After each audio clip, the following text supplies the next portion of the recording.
Hello friends, welcome to my channel miracle of God. जय श्री राम। आज मैं आपको बताने जा रही हूँ नीम करौरी महाराज जी को सबसे प्रिय मंदिर भूमि आधार के बारे में कुछ अनसुनी कहानियाँ जानना चाहते हैं।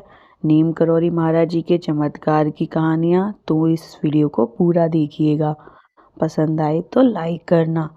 चैनल को सब्सक्राइब नहीं किया है तो प्लीज़ कर लीजिएगा और कमेंट में जय श्री राम लिखना ना भूलिएगा।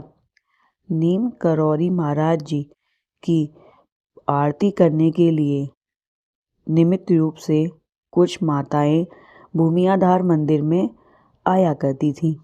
जब वह रोज़ाना आती थीं, बाबा की आरती करती थीं, वह बहुत खुश होती थी। बाबा कभी मना नहीं करते थे, परंतु बाबा अपने चरण छूने को हमेशा मना किया करते थे। वह कहते थे, मेरे चरण छूने से कुछ नहीं मिलेगा, भगवान हनुमान जी के छुओ।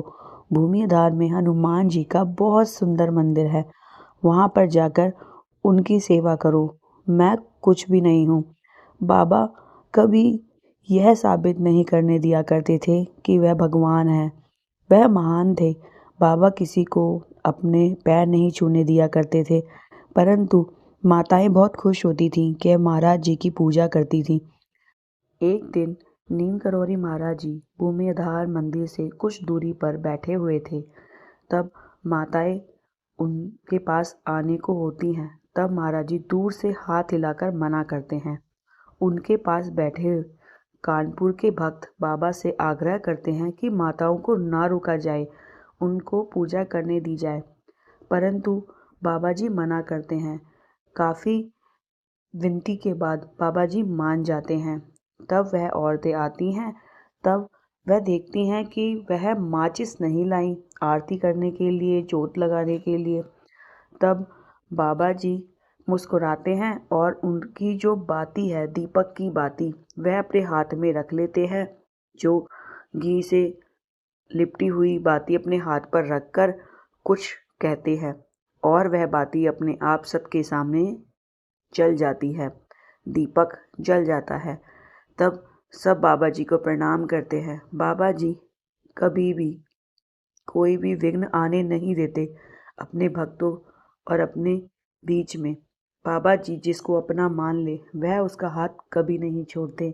जय नीम करौरी महाराज जी, आप महान हो। एक ऐसी ही कहानी, रंजीत सिंह जो बस चालक हैं, वह रोज़ बरेली से नैनीताल बस लेकर जाते थे यात्रियों को लेकर। तब ना वह कैची धाम में दर्शन करे, ना उन्होंने रास्ते में मंदिर जो पड़ता है भूमि आधार, ना उधर कभी गए। वह सोचते थे अगर मैं यहाँ जाऊँगा तो यात्रियों को असुविधा होगी, इसलिए उन्होंने कभी भी इन दोनों दर्शन नहीं किया। एक दिन जब वह भूमि आधार मंदिर पहुँचे, तब वह देखते हैं कि वहाँ बहुत भीड़ है। तो वहाँ उनको बस ले जाने में परेशानी हो रही थी। तब वह किसी को पूछते हैं, यहाँ इतनी भीड़ क्यों है? तब उन्हें वह भक्त बताते हैं, आज हमारे महाराज नीम करौरी महाराज जी आए हुए हैं, तो भक्त उनके दर्शन के लिए यहाँ एकत्रित हुए हैं। तो वह मन ही मन सोचते हैं कि मैं भी दर्शन करूँगा तो बहुत समय लग जाएगा और यात्रियों को असुविधा होगी। अगर नीम करौरी महाराज जी सिद्ध हैं तो वह मेरी बात को समझेंगे और वह मुझे कभी भी मिल सकते हैं, पर मैं अपने यात्रियों को कभी भी असुविधा में नहीं डाल सकता। यह सोचकर वह अपनी बस को लेकर बरेली चले जाते हैं अपने काम पर वापस। अगले ही दिन वह देखते हैं कि जब वह बरेली से वापस नैनीताल जा रहे हैं तो रास्ते में भूमि आधार मंदिर से कुछ ही दूरी पर नीम करौरी महाराज जी सड़क के कोने में बैठे होते हैं एक पत्थर पर, और वह बस रोकते हैं और बाबा जी के पास जाकर उनको प्रणाम करते हैं। ऐसा लगता है जैसे बाबा जी उन्हीं का इंतज़ार कर रहे हों।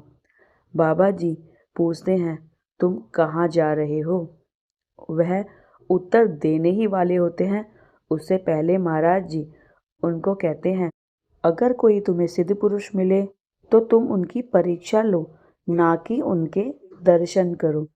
ऐसा सुन के वह अपनी आंखों में आंसू ले आते हैं और बाबा जी से क्षमा मांगते हैं।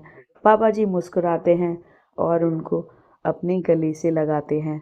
नीम करौरी महाराज जी, आप कितने महान हैं। आप अपने भक्तों को कितना प्रेम करते हैं। उनके मन की बात आप कैसे जान लेते हैं। महाराज जी, हम पर अपना आशीर्वाद बनाए रखें। Thank you for watching. जय श्री राम। जय नीम करौरी महाराज जी।